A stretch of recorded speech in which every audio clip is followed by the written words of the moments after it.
या इलाही मेरी है यही इल्तिजा। अल्हम्दुलिल्लाहि रब्बिल आलमीन वस्सलातु वस्सलामु अला सय्यिदिल अंबिया'i वल मुरसलीन व अला आलिहि व अस्हाबिहि अजमईन। अम्मा बाद फ़अऊज़ु बिल्लाहि मिनश शैतानिर रजीम। बिस्मिल्लाहिर रहमानिर रहीम। इन्ना अरदनल अमानता अलस समावाति वल अर्दि वल जिबाल फ़अबैन अन यहमिलनहा व अशफ़क़न मिनहा व हमलहल इंसान इन्नहु कान ज़लूमन जहूला। सदक़ल्लाहुल अज़ीम। वजाअ फ़िल हदीस सहीह अन रसूलिल्लाहि सल्लल्लाहु अलैहि वसल्लम अन्नहु क़ाल अल माहिरु बिल क़ुरआन मअ सफ़रतिल किरामिल बररा औ कमा क़ाल रसूलुल्लाहि सल्लल्लाहु अलैहि वसल्लम। मदरसा दारुल क़ुरआन व सुन्नह और मकतब तालीमुल क़ुरआन के मुहतमिम हज़रत मौलाना मोहम्मद साबिर साहब क़ासमी ज़ीदा मजदूम दारुल नदवतुल उलमा के मुअक्कर उस्ताद हज़रत मौलाना सैयद इनायतुल्लाह साहब नदवी ज़ीदा लुत्फ़ुहुम,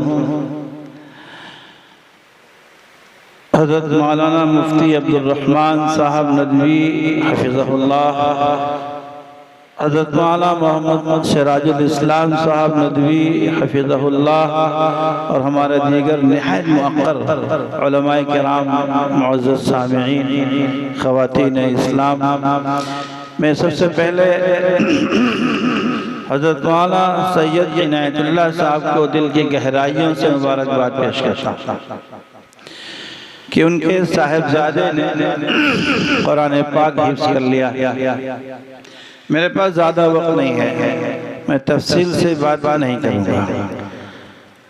हज़रत मौलाना मोहम्मद साबिर साहब क़ासमी को और अहले मासूमपुर को मुबारकबाद पेश करता हूँ। मैं आपसे एक बात करता हूँ, मैं आपको बहुत खुश नसीब समझता हूँ और समझना चाहिए।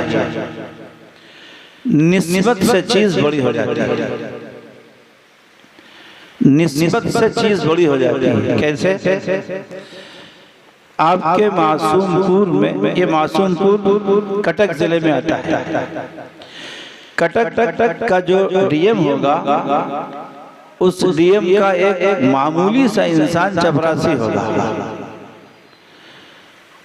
लेकिन जब तक वो कटक के डीएम का चपरासी रहेगा, उस वक्त तक लोग दौड़ के उसको सलाम करेंगे, उससे मुसाफा करेंगे, उसकी इज्जत करेंगे, उसका इकराम करेंगे, उसका एहतराम करेंगे। और जिस दिन वो डीएम के दफ्तर से सुबुकदोश होगा या वो निकाला जाएगा, फिर कोई उसको सलाम नहीं करेगा। तो सलाम उस शख्स को नहीं किया जा रहा था, सलाम उस ओहदे को किया जा रहा था जिस ओहदे पर वो बैठा हुआ था। हम और आप बहुत खुश नसीब हैं कि हमारी निस्बत कुरान पाक के साथ जुड़ी हुई है। आप बहुत खुश नसीब हैं। एक बादशाह गुजरा है महमूद गजनवी, सब जानते हैं, हम लोगों ने बचपन में महमूद गजनवी को पढ़ा था कि महमूद गजनवी गजनी का रहने वाला बादशाह गुजरा है। महमूद गजनवी का एक नौकर था जिसको अयाज कहते हैं, और बहुत मशहूर शेर ये पढ़ा जाता है, एक ही सफ में खड़े हो गए महमूद अयाज, न कोई बंदा रहा न कोई बंदा नवाज। पढ़ते नहीं, बहुत आम शेर है। महमूद गजनवी को अपने उस नौकर पर बहुत ज़्यादा एतमाद था और लोग उसकी इज्जत करते थे, उसको सलाम करते थे, उसका इकराम करते थे। ये चीज़ दूसरे दरबारियों के लिए काबिल हसद बन गई थी कि आखिर अयाज को इतना माना क्यों जा रहा है, लोग अयाज की इतनी इज्जत क्यों कर रहे हैं, जबकि वो तो ज़्यादा पढ़ा लिखा भी नहीं है। हम लोग ज़्यादा काबिल हैं, हम ज़्यादा इल्म वाले हैं, लोग हमें क्यों नहीं चाहते, अयाज को इतना ज़्यादा क्यों चाहते हैं, तो उसके खिलाफ एक साजिश रची, दरबारियों ने एक साजिश रची। अयाज रोज़ाना अपनी अलमारी को खोलता था और अलमारी को खोलकर उसमें देखता था और बंद कर देता था। दरबारियों को ये खतरा पैदा हुआ कि शायद ये महमूद अमीरुल मोमिनीन के खजाने को चुरा करके अपनी अलमारी में भर रहा है, ये खजाना चुरा रहा है। तो रोजाना उस खजाने को देखता है, कितना हुआ आज, महफूज है कि नहीं है, और ताला डाल देता है। दरबारियों ने महमूद गजनवी से शिकायत की कि अमीरुल मोमिनीन ये आपका नौकर आपका पूरा खजाना चुराए ले रहा है, अपनी अलमारी भर रहा है और रोजाना अपनी अलमारी को खोल खोल कर देखता है। तो आप अचानक छापा मारिए। ये साजिश रची गई, अहले दरबार ने ये साजिश रची कि अब जब बादशाह अचानक छापा मारेगा और उसकी अलमारी के अंदर अपना खजाना पाएगा तो यकीनी तौर पर फौरन दफ्तर से निकाला जाएगा, दरबार से निकाला जाएगा, उसकी शिकस्त होगी, जलील होगा, रुसवा होगा, हमें मजा आएगा। बाद लोग मजा लेने के लिए सब साजिशें करते हैं। पूरा दरबार भरा हुआ है। बादशाह ने अयाज से कहा खड़े हो जाओ, खड़ा हो गया, चाबी लाओ, अपनी अलमारी की चाबी लाओ। 2 आदमियों को भेजा कि जाओ देख के आओ इसकी अलमारी में क्या है और हमें बताओ लगा के। अब दरबारी बहुत खुश थे कि आज अयाज रुसवा हो जाएगा, आज अयाज जलील हो जाएगा, बहुत खुश थे। 2 आदमी गए, उसकी अलमारी को खोला तो क्या देखते हैं, उसकी अलमारी में एक पुरानी लुंगी रखी हुई है जिससे पसीने की बदबू निकल रही है। एक पुराना जूता रखा हुआ है, बहुत पुराना। एक कुर्ता है जो पेवन लगा हुआ है, बहुत कदीम है, उनसे पसीने की बदबू निकल रही है। अलमारी खोली तो बदबू से परेशान हो गया। अब देखा तो ये 3 चीजें रखी उसके अंदर हैं। अब जो साजिश की थी वो तो साजिश कामयाब हुई नहीं। सारे दरबारी बैठे हुए, वो दोनों आदमी आए। बादशाह ने पूछा क्या बात है भाई, क्या देखा? कहा कि बादशाह सलामत उसकी अलमारी में 3 चीजें रखी है, एक पुरानी लुंगी है, एक पुराना कुर्ता है, एक पुराना जूता है। खजाना नहीं, कुछ भी नहीं, सोना नहीं, चांदी नहीं, कुछ भी नहीं। सुभान अल्लाह। अब बादशाह ने पूछा अयाज एक बात बताओ, तुम रोजाना अपनी अलमारी को खोल कर क्यों देखते हो? तो कहा बादशाह सलामत, जब मेरा ये नफ्स फूलने लगता है,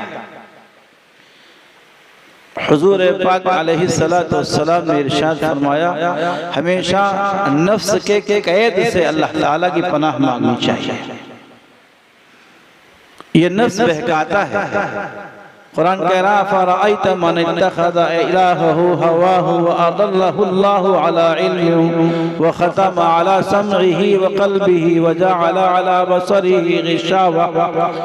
नफ्स बहकाता है। जब मुझे नफ्स बहकाता है कि वाह वाह आज तेरी क्या इज्जत है, शहर के लोग तेरी कितनी इज्जत करते हैं, तुझे कितना मानते हैं, तुझे लोग कितना सलाम करते हैं। तो जब मेरी इज्जत इस नफ्स को जब ये बहकाता है, सीना फूलने लगता है और किब्र का घोड़ा जब दौड़ने लगता है, तो मैं अपनी अलमारी को खोल करके देखता हूँ। उस अलमारी में वही लुंगी, पुरानी लुंगी, पुराना जूता, पुराना कुर्ता रखा हुआ है। तो मैं अपने नफ्स को खिताब करता हूँ, अयाज तू वही अयाज है, आज भी वही अयाज है। जब तू ये पुराना कुर्ता पहनता था तू पुरानी लुंगी पहनता था, पुराना जूता पहनता था, जो हैसियत तेरी उस वक्त थी वही हैसियत तेरी आज भी है। आज जो तुझे इज्जत मिल रही है वो बादशाह की वजह से मिल रही है। जिस दिन तू बादशाह के दरबार से निकाला जाएगा उस दिन तुझे कोई सलाम करने वाला नहीं होगा। अल्लामा जलालुद्दीन रूमी रहमतुल्लाह अलैह ने इस वाक़े से बड़ा अजीब नुक्ता निकाला। आज जो हमें इज्जत मिल रही है, आज जो हमारा इकराम और एहतराम हो रहा है, ये सिर्फ कुरान पाक और इस्लाम की वजह से है। अल्लाह रब्बुल इज्जत ने कुरान की दौलत अता फरमाई है, इस वजह से हमें इज्जत मिल रही है। अल्लाह रब्बुल इज्जत ने इस्लाम की दौलत अता फरमाई है, इसलिए हमारा इकराम और एहतराम इस रुए ज़मीन पर हो रहा है, वरना हमारी कोई हैसियत नहीं है, हमारी अपनी कोई हैसियत नहीं है। इज्जत सिर्फ कुरान पाक की वजह से है, इज्जत सिर्फ इस्लाम की वजह से है। बहुत मुबारकबाद के मुस्तहिक हैं हमारे मासूमपुर के लोग, जिनके यहाँ ये अजीम इदारा चल रहा है जो कुरान पाक की खिदमत अंजाम दे रहा है। अल्लाह ने हमारे दरमियान में कुरान पाक को रखा है। सबसे पहला इसका अदब यह है कि कुरान पाक को सही पढ़ा जाए। चूँकि मैंने कहा वक्त में गुंजाइश नहीं है, इसलिए तफसील से बात नहीं कर पाऊँगा। कुरान पाक का सबसे पहला अदब यह है कि कुरान पाक को सही पढ़ा जाए। दूसरा अदब यह है कि कुरान पाक को समझा जाए। तीसरा अदब यह है कि कुरान पाक की तालीम पर अमल किया जाए। और चौथा अदब यह है कि कुरान पाक की इशाअत और तरवीज का काम किया जाए, दूसरों तक पहुँचाया जाए। अब हम थोड़ी देर के लिए सोचें, क्या हम कुरान पाक को सही पढ़ रहे हैं? अभी रमज़ान आ रहा है। हमारे हज़रत मौलाना अबू बकर जाबिर साहब ने कुरान पाक की आयत पढ़ी थी, ला तुहर्रिक बिही लिसानक लितअजल बिही। जब कुरान पाक के नुज़ूल की इब्तिदा हुई तो नबी ये पाक सल्लल्लाहु अलैहि वसल्लम कुरान पाक को जल्दी जल्दी पढ़ते थे, क्योंकि ये अल्लाह की अमानत है, अल्लाह के बंदों तक पहुंच जाए, कहीं हम भूल न जाए। बशरी तकाजा है, इंसान भूल भी सकता है। अल्लाह रब्बुल इज्जत ने फरमाया, ऐ मेरे महबूब, ला तुहर्रिक बिही लिसानक लितअजल बिही, आप तेज न पढ़िए। इन्ना अलैना जमअहु व कुरआना, ये मेरी जिम्मेदारी है कि हम कुरान पाक को जमा भी करेंगे और कुरान पाक को पढ़वाएंगे, हमारी जिम्मेदारी। आप तेज न पढ़ें, आप तेज पढ़ेंगे कहीं अलिफ निकलेगा, कहीं अलिफ नहीं निकलेगा। आप तेज पढ़ेंगे कहीं हर्फ किसी हर्फ से बदल जाएगा।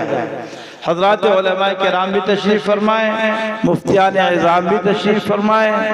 आप मुफ्ती अब्दुल रहमान साहब से पूछिए, हमारे मौलाना इनायतुल्लाह साहब बैठे, चले गए बैठे, मौलाना इनायतुल्लाह साहब से पूछिए कि एक अरबी में एक लफ्ज है सुआल, आयन से सुआल, सीन आयन अलिफ लाम।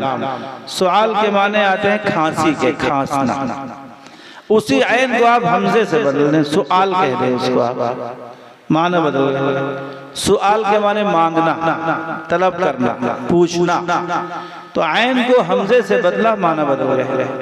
दुनिया में सबसे ज्यादा हसास कोई जुबान है तो अरबी जुबान है। एक हरकत के बदलने से माना बदल जाते हैं। आपने कहा हमेशा हम पढ़ते हैं इहदिनस सिरातल मुस्तकीम सिरातल लदीना अनअमता अलैहिम अनअमता अलैहिम। आज हम इसको पेश पढ़ते हैं, जम्मा पढ़ दे, इहदिनस सिरातल मुस्तकीम सिरातल लदीना अनअमता अलैहिम गैरिल मग़दूबि अलैहिम वलद्दाल्लीन। आपने कहा कि आज हम बजाय फतहे के बजाय ज़बर के हम पेश पढ़ देते हैं। तो कोई लाठी तो मारी नहीं आपने, बस खाली फतहे से यानी ज़बर से पेश कर दिया, माना बदल गया, नमाज टूट जाएगी आपकी। आप बंदा बनने के बजाय अल्लाह बन जाएंगे, और बंदा अल्लाह बनने की कोशिश करे तो अपने ईमान की फिक्र करनी चाहिए, नमाज टूट जाएगी। एक लफ्ज़ आता है वहुम ला यस्तकबिरून, वहुम ला यस्तकबिरून, कुरान पाक में है, 14वें सिपारे में है। आप कहिए वहुम ला यस्तगफिरून, एक मामूली सी चीज है। हजरात मुफ्तियान किराम से पूछिए, नमाज टूट जाएगी आपकी। इन्ना अंज़लनाहु फी लैलतिल क़द्र, हम बड़ा काफ पढ़ते हैं, दाल पढ़ते हैं, रा पढ़ते हैं। इन्ना अंज़लनाहु फी लैलतिल क़द्र वमा अदराका मा लैलतुल क़द्र लैलतुल क़द्रि खैरुम मिन अल्फि शहर। हमने इस कुरान को इज्जतों वाली रात में नाज़िल किया है, हमने इस कुरान को शराफतों वाली रात में नाज़िल किया है, हमने इस कुरान को अज़मतों वाली रात में नाज़िल किया। क़द्र बड़ा काफ दाल रा, अब बड़े काफ को छोटे काफ से बदल दें। इन्ना अंज़लनाहु फी लैलतिल क़द्र, छोटा काफ, माना बदल के नमाज टूट जाएगी आपकी। माना क्या हो जाएंगे? क़द्र, लैलतुल क़द्र अज़मतों वाली रात, लैलतुल क़द्र नऊज़ बिल्लाह गंदी रात। कितना बड़ा माना बदल गया, कितना बड़ा फर्क पड़ा, बड़े काफ से छोटा काफ कर दिया। तो कुरान पाक का सबसे पहला अदब ये है कि कुरान पाक को सही पढ़ा जाए। ये एहसान है दारुल कुरान व सुन्ना का और इस जैसे दूसरे तमाम मदारिस का, हमारे हज़रत मौलाना मुफ्ती अब्दुल रहमान साहब के इदारे का, कटक और हमारे उड़ीसा के तमाम इदारों का, जिनकी वजह से हमारे बच्चों में कुरान पाक सही आ रहा है। और इंशाअल्लाह यही बच्चे अपने ख़ानदान वालों के लिए कुरान पाक की सेहत का ज़रिया बनेंगे। कुरान पाक अल्लाह ताला के यहाँ कब शफाअत करेगा? जब उसको सही पढ़ा जाएगा तो अल्लाह ताला के यहाँ शफाअत करेगा। और कुरान पाक को गलत पढ़ा जाएगा तो कुरान पाक शिकायत भी करेगा। अल कुरान हुज्जतुल लना औ अलैना, कुरान पाक हमारे लिए अल्लाह रब्बुल इज़्ज़त के सामने मग़फ़िरत का ज़रिया भी है और अल्लाह की बारगाह में शिकायत का ज़रिया भी है। कुरान पाक ऐसी अजीम दौलत है कि हुजूर पाक अलैहिस्सलातु वस्सलाम से लेकर अब तक और क़यामत तक हर दौर में कुछ ऐसे लोग मौजूद रहेंगे जो कुरान पाक को सही पढ़ते और पढ़ाते रहेंगे। उन्हीं मुक़द्दस ज़ातों में हमारे हज़रत मौलाना मोहम्मद साबिर साहब कासमी जो कुरान पाक को सही पढ़ रहे हैं, पढ़ा रहे हैं। मौका होता तो इस पर हम तफसील से आपसे बात करते। हमारा ये कुरान हम जिसके साथ वाकई सौतेला सलूक करते हैं, हमारे घरों में कुरान पाक रखा है, हमें पढ़ने की तौफीक नहीं होती। कितनी मशक्क़तों से कुरान पाक आया है। हुजूर पाक अलैहिस्सलातु वस्सलाम की ज़ात अक़दस पर 23 साल में मुकम्मल हुआ है। कुरान पाक की पहली आयत बिस्मिल्लाहिर्रहमानिर्रहीम, इक़रा बिस्मि रब्बिकल्लज़ी खलक़, खलक़ल इंसाना मिन अलक़, इक़रा व रब्बुकल अकरमुल्लज़ी अल्लम बिल क़लम, अल्लमल इंसाना मा लम यअलम। कुरान पाक की आखिरी सूरत बिस्मिल्लाहिर्रहमानिर्रहीम, इज़ा जाअ नस्रुल्लाहि वल फ़त्ह व रअयतन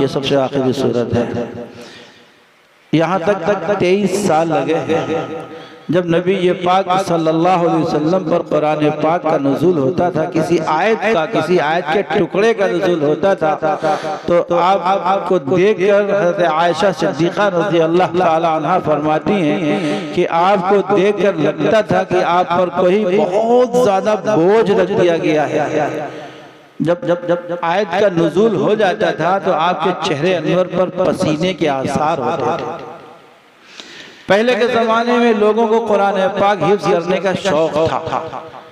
इस दौर में शौक़ भी नहीं रहा और कोई बच्चा हिफ्ज़ करना भी चाहता है तो उसके दोस्त अहबाब, घर के लोग, ख़ानदान के लोग बहका देते थे। पहले क्या शौक़ था? आपको ऐसा भी मिलेगा, तारीख को आप उठाकर देखिए, कुछ लोग ऐसे भी मिलेंगे जिन्होंने 3 दिन में कुरान पाक मुकम्मल कर लिया, हिफ्ज़ कर लिया। इमाम मोहम्मद रहमतुल्लाह अलैह, हम लोग हनफीयुल मसलक हैं, हमारे हजरत इमाम अबू हनीफा रहमतुल्लाह अलैह उस्ताद हैं, उनके दो शागिर्द हैं, हजरत इमाम अबू यूसुफ रहमतुल्लाह अलैह और हजरत इमाम मोहम्मद रहमतुल्लाह अलैह। इन तीनों के का जो फ़िक़्ह है उससे मसलक हनफी बना। इमाम मोहम्मद रहमतुल्लाह अलैह दाखिले के लिए गए इमाम साहब रहमतुल्लाह अलैह के मदरसे में। इमाम साहब का एक ज़ाब्ता था कि हाफिज़ कुरान होना शर्त है। अगर कोई शख्स आलमियत पढ़ना चाहता है तो उसके लिए हाफिज़ होना शर्त है।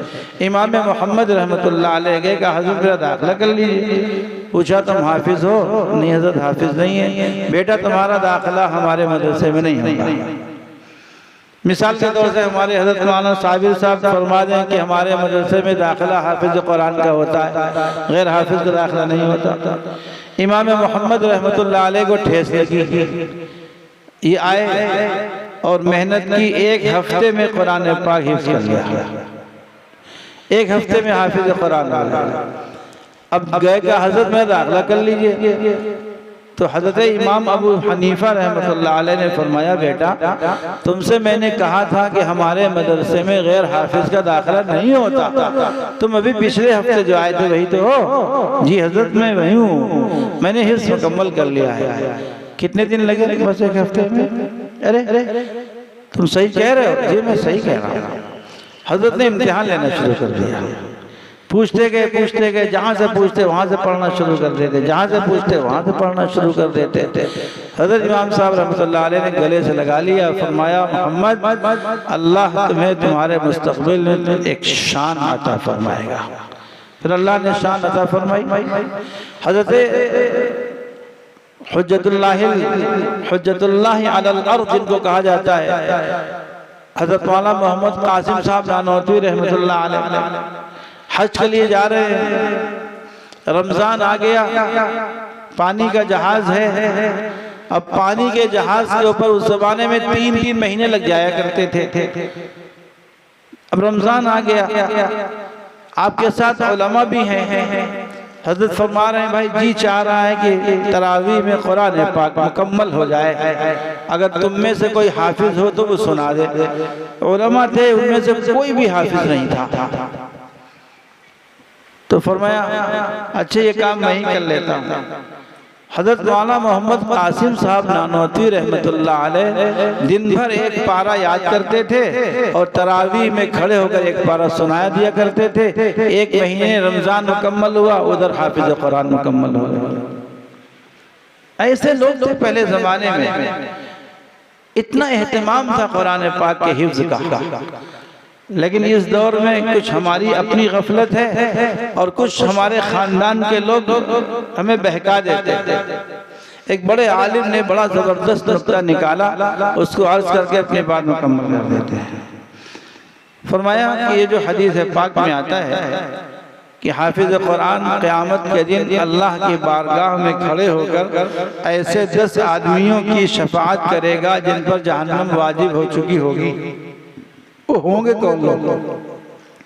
बाज़ ऐसे घराने हैं कि जहाँ 100 की तादाद है, चचाओं की, मामुओं की, फूफाओं की, फूफियों की, खालाओं की, उनके बच्चे सैकड़ों की तादाद में हैं। वो कौन लोग होंगे जिन 10 की शफाअत करेगा? तो फरमाते हैं कि जब बच्चे को कुरान पाक के हिफ्ज़ के लिए बिठाया जाता है तो वालिदैन अपने ख़ानदान वालों से मशवरा करते हैं कि अपने बच्चे को हिफ्ज़ में बिठा रहे हैं, आपकी क्या राय है? तो कुछ लोग तो वो होते हैं जो आकर मुबारकबाद देते हैं और कहते हैं कि आपका बहुत अच्छा फैसला है। अरे मियाँ, आपने तो अपनी आखिरत बना ली। ये दुनिया चंद रोज़ा है, बर्फ़ की सिल्ली है, पिघल जाएगी, ख़त्म हो जाएगी। वो ज़िंदगी हमेशा हमेशा की है जो कभी ख़त्म होने वाली नहीं है। किसी शख्स ने कहा था, मेरे दोस्त दुनिया के लिए उतनी तैयारी कर ले जितना तुझे दुनिया में रहना है, और आखिरत के लिए उतनी तैयारी कर ले जितना तुझे आखिरत में रहना है। सुभान अल्लाह, क्या बात कही उस शख्स ने। दुनिया में कितने दिन रहना है कोई बता सकता है? आप में से अगर मैं किसी को खड़ा करूं और उनसे पूछूं कि आप मुझे बताइए आपकी उम्र कितनी है, कोई बताएगा? कोई नहीं बता सकता मेरी उम्र कितनी है। हदीस पाक में आता है अल्लाह रब्बुल इज्जत ने इंसान की मिट्टी भी लिख दी है, वमा तदरी नफ्सुम बिअय्यि अर्दिन तमूत, कहाँ मरेगा वो, अल्लाह पाक ने वो जगह भी लिख दी है। ऐसा हुआ है, बहुत बार ऐसा हुआ कि एक शख्स अपनी जगह से चला, सफर में गया, किसी दूसरे शहर में पहुंचा, वही इंतकाल हो गया। अब ये तो वहां से जनाजा लाया जा रहा है या वही तदफीन कर दी जा रही है। ऐसा होता है। हमें ये भी नहीं मालूम कि मेरी मौत कब आएगी और ये भी नहीं मालूम कि कहाँ आएगी, अल्लाह जानते हैं। जिंदगी क्या है? जिंदगी एक बुलबुला है, एक हुबाब है, एक शराब है, ये कब फूट जाए किसी को नहीं मालूम।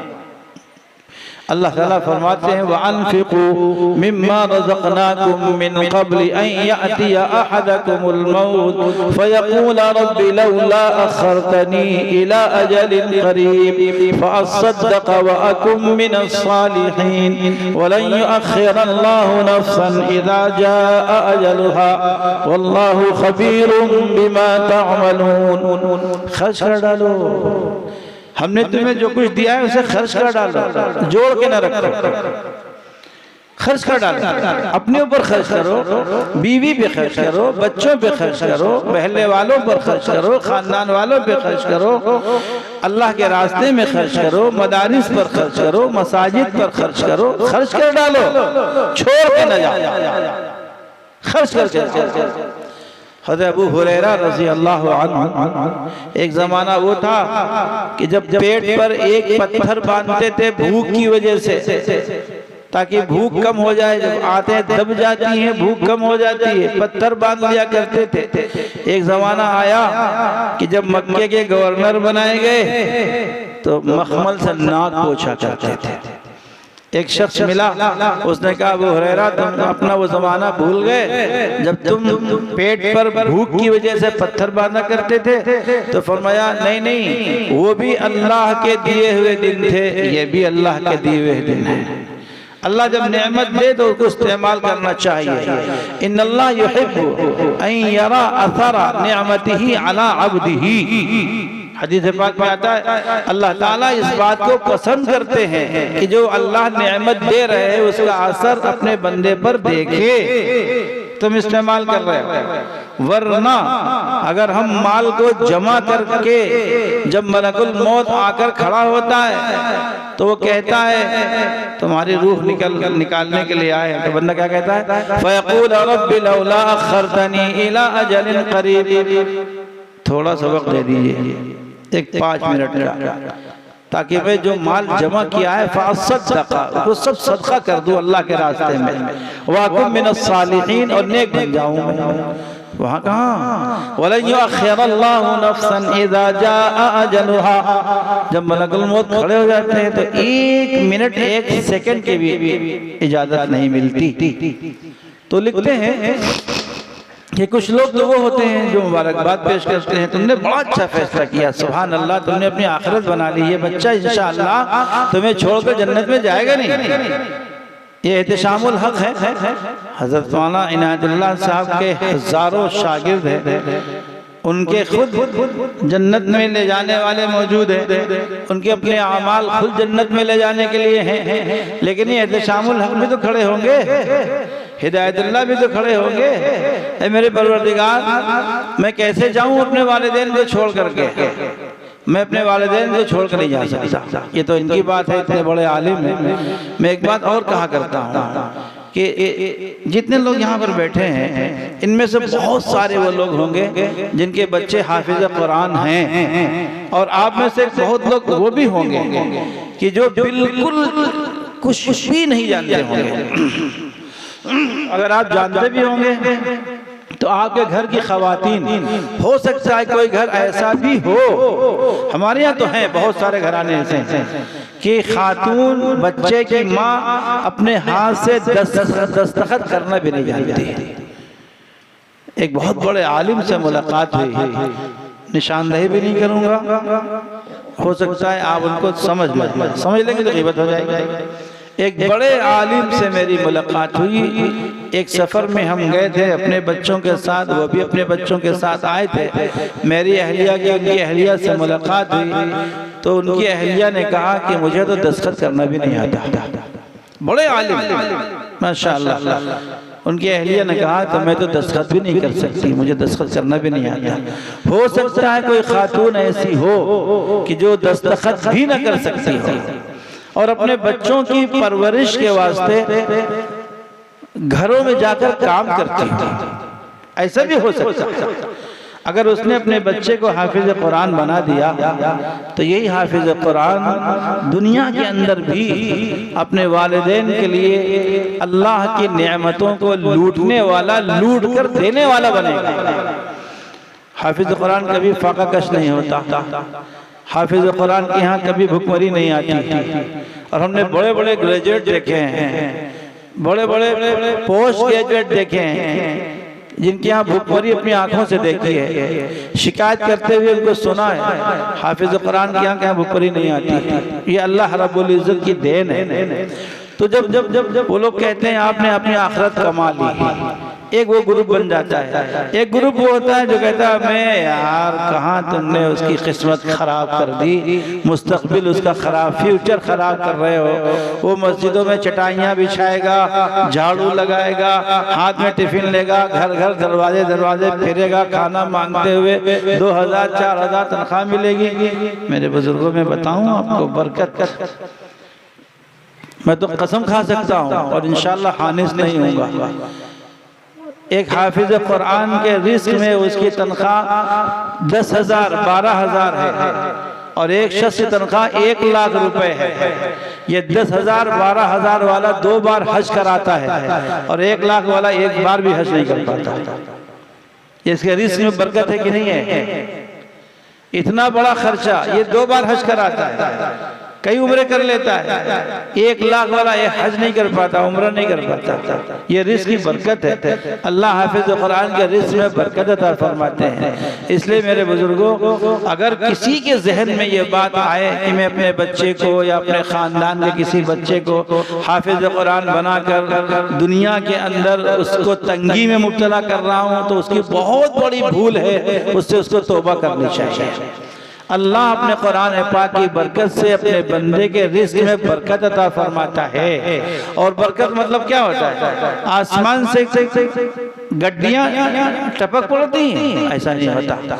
अल्लाह अपने बंदों के दिलों में डालता है। डॉक्टर के पास जाएंगे, डॉक्टर फीस नहीं लेगा। हमारे यहाँ लखनऊ में कई डॉक्टर मुस्लिम ऐसे हैं जो हालत को देख करके फीस नहीं लेते हैं। 1500 1600 रुपए फीस है, फीस नहीं लेते हैं। और फिजिशियन सैंपल्स जो उनके पास आते हैं वो जोड़ कर अपने कंपाउंडर से कह करके उसको दे देते हैं कि 1 महीने की दवा तुम ले जाओ, खाना खा। बरकत का ये मतलब होता है। अल्लाह ताला वो गोश्त लेने के लिए जाता है, गोश्त बेचने वाला पैसा नहीं लेता उससे। वो सब्जी खरीदने जाता है, सब्जी वाला पैसा नहीं लेता उससे। वो फ्रूट लेने जाता है तो फ्रूट वाला पैसा नहीं लेता। वो हर दिन कोई ना कोई फल घर भेज देता है। बरकत इसका नाम है, भुखमरी नहीं मुब्तला होता। तो लिखते हैं कि एक ग्रुप वो होता है जो मुबारकबाद पेश करता है, एक ग्रुप वो होता है जो उसको तंग करता है, उसको बहकाता है। तो जो लोग उसको मुबारकबाद पेश कर रहे थे, अगर खुदा न खास्ता आखिरत में अपने गुनाहों की वजह से अगर उन पर जहन्नम वाजिब हो चुकी होगी तो अल्लाह रब्बुल इज्जत की बारगाह में ये हाफिज कुरान खड़े होकर ऐसे लोगों को जहन्नम से आज़ाद कराएगा और उनको छोड़कर जन्नत में नहीं जाएगा। इसलिए मेरे बुजुर्गों, मैं जो 4 बातें मैंने कही थी उसको बांध के ले जाइए अपने दामन में। सबसे पहले कुरान पाक को सही पढ़ना है। कहिए इंशाअल्लाह कुरान पाक सही पढ़ेंगे। इस जलसे का यही पैगाम है आज के जलसे का, कुरान पाक सही पढ़ना है। तरीका बता दूं, आप मौलाना साबिर साहब को, मौलाना सिराज साहब को, मुफ्ती अब्दुर्रहमान साहब को, बहुत सारे उलमा तशरीफ फरमाए। आप इनको पकड़ लीजिए, अपने महल्ले के इमाम को पकड़ लीजिए। हजरत मेरी एक आयत सुन लीजिए आप, सिर्फ एक आयत, या अय्युहल मुद्दस्सिर, एक आयत हो गई। ये एक दिन का सबक हो गया। आपने देखा होगा बाज टोटियां टपकती हैं, है ना? जब पानी आता है तो टोटियां टपकती ना, कभी एक एक कतरा गिर रहा होता है उससे। आप कहें एक कतरे की हैसियत क्या है? आप उसके नीचे बाल्टी रख दीजिए, ईशा की नमाज पढ़ के आइए और उसी एक कतरे जो टपक रहा है उसके नीचे आप बाल्टी रख दीजिए। जब आप फज्र में उठेंगे तो आपको बाल्टी भरी हुई। एक कतरे को हैसियत नहीं है, इतनी हैसियत है कि वो बाल्टी भर देता है। अब सुबह के वक्त में माशाल्लाह आपको बाल्टी भरी मिलेगी। लाइट नहीं आ रही है, हमारा समरसेबल नहीं चल पा रहा है, टंकी में पानी खत्म हो चुका है, यही जो टपकते कतरात हैं यही बाल्टी भर देते हैं। अगर आपने एक आयत रोजाना तय कर लिया, हमें एक आयत सही करनी है, तो इंशाअल्लाह एक महीने में कुरान पाक आपका दुरुस्त हो जाएगा। और अल्लाह न करे, लेकिन अल्लाह रब्बुल इज्जत ने हमारी जिंदगी का वक्त लिख दिया है। अगर हम उसी दरमियान में इंतकाल कर गए, अल्लाह रब्बुल इज्जत क़यामत के रोज़ सही कुरान पाक पढ़ने वाला बना करके उठाएंगे। तो पहला काम कुरान पाक को सही पढ़ना है। दूसरा काम, कुरान पाक हमसे कहता क्या है? कुरान पाक हमसे क्या कह रहा है? इन्नमल मुमिनून अल्लज़ीना इज़ा ज़ुकिरल्लाहु वजिलत क़ुलूबुहुम व इज़ा तुलियत अलैहिम आयातुहु ज़ादतहुम ईमाना। कुरान पाक क्या कह रहा है? या अय्युहल्लज़ीना आमनू इन्नमल खम्रु वल मैसिरु वल अंसाबु वल अज़लामु रिज्सुम मिन अमलिश शैतान। इसका मतलब क्या हुआ? या अय्युहल्लज़ीना आमनू ला तअकुलुर रिबा अज़आफ़न मुज़ाअफ़ा वत्तक़ुल्लाहा लअल्लकुम तुफ़्लिहून। कुरान क्या कह रहा है? वस्सारिक़ु वस्सारिक़तु फ़क़तऊ अयदियहुमा जज़ाअम बिमा कसबा नकालम मिनल्लाह। कुरान हमसे क्या कह रहा है? तो दूसरा अदब ये है कि कुरान पाक को समझने की कोशिश की जाए। आप ये तय कर ले, मुझे रोजाना कुरान पाक की एक आयत का तर्जमा देखना है, तफसीर देखनी है, कुरान पाक हमसे क्या कह रहा है। आज इस्लाम दुश्मन ताकतें हर तरह से हमारे सीने से इस्लाम को, कुरान पाक को निकालने की कोशिशें कर रही हैं। मुसलमान के सीने से कुरान निकल जाए, इस्लाम निकल जाए, हमें कोई फिक्र करने की जरूरत नहीं है। और यही वजह है कि हमारी बच्चियों में आज इस्लाम न होने की वजह से, हमारे बच्चों में इस्लाम न होने की वजह से मुर्तद हो रहे हैं। आपने देखा होगा अभी हमारे नदवे से मुत्तसिल एक मंदिर है, मनकामेश्वर मंदिर, अभी उसमें दो मुसलमान, इसी हफ्ते में दो मुसलमान हिंदू बने उस मंदिर में जाकर। ये कौन है?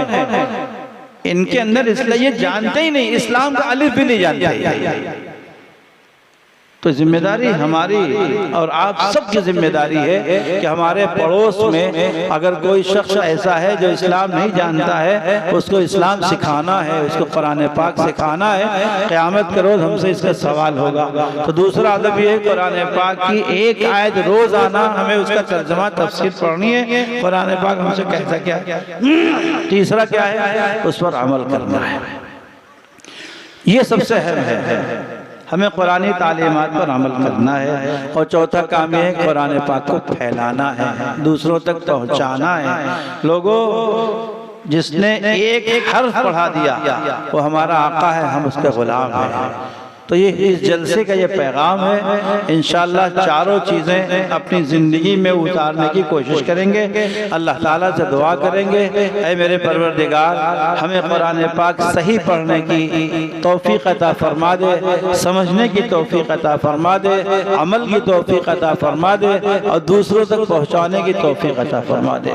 मैं अक्सर कहा करता हूँ, ये बच्चे जो अल्लाह ने हमें दिए हैं, ये नेमत भी हैं और अमानत भी है। नेमत और अमानत पर मुझे कुछ आपसे कहना था, लेकिन वक्त में गुंजाइश नहीं है। नेमत तो इस बिना पर है, कितने घर ऐसे हैं जहाँ औलाद न होने की वजह से वो घर कब्रिस्तान बने हुए हैं। और जिन घरों में बच्चे हैं जन्नत का नमूना बने हुए हैं। अमानत ये है, अगर हमने इनको कुरान न दिया, अगर हमने इनको ईमान न दिया, हमने इनको इस्लाम न दिया, तो क़यामत के रोज अल्लाह की बारगाह में ये खड़े होंगे जिन बच्चों के खातिर हमने अपने आप को गुनाहों में मुब्तला किया, हमने रिश्वतें लेके इनकी ख्वाहिशात पूरी की, हमने हराम कमाई करके इनकी पढ़ाई मुकम्मल की, दुनियावी पढ़ाई। यही बच्चे क़यामत के रोज अल्लाह की बारगाह में खड़े होंगे और हमारे खिलाफ अल्लाह की बारगाह में मुकदमा दायर करेंगे और कहेंगे रब्बना इन्ना अताना सादतना व कुबराना फअदलूना सबीला। अल्लाह ये हमारे वालिदैन हैं, चचा हैं, चची हैं, मामू हैं, ममानी हैं, खाला हैं, खालू हैं, फूफी हैं, फूफा हैं, हमारे भाई बहनें हैं, इन लोगों ने हमें गुमराह कर दिया था। सब कुछ सिखाया था, कुरान नहीं सिखाया था, सब कुछ सिखाया था, इस्लाम नहीं सिखाया था, सब कुछ सिखाया था, इस्लाम नहीं सिखाया था, डॉक्टर बनाया, लॉयर बनाया, इंजीनियर बनाया, लेकिन कुरान नहीं सिखाया था। अल्लाह पाक पूछेंगे क्या सजा इसकी है, तो कहेंगे मेरे परवरदिगार रब्बना आतिहिम ज़िअफ़ैन मिनल अज़ाब वलअनहुम लअनन कबीरा। अल्लाह इनको दोगुना अज़ाब दीजिए, इनको दोगुना आज़ाद दीजिए, इन पर लानत की बारिश बरसाइए। तो इस तरह अमानत है, अगर हमने इनके अंदर कुरान न पहुंचाया तो फिर हमने खयानत की इनके साथ। इस अमानत में खयानत है और जो खयानत करता है अल्लाह पाक की है उसकी सख्त पकड़ होती है। मैं हज़रत मौलाना साबिर साहब को और तमाम असातिज़े किराम को और मासूमपुर के तमाम लोगों को दिल की गहराइयों से मुबारकबाद पेश करता हूँ। अल्लाह ताला से दुआ करता हूँ अल्लाह इस इदारे की हिफाजत फरमाए, इसके फैज़ को आम फरमाए, अल्लाह हमारे हिंदुस्तान के तमाम मदारिस की हिफाजत फरमाए। व आखिर दावाना अल्हम्दुलिल्लाहि रब्बिल आलमीन।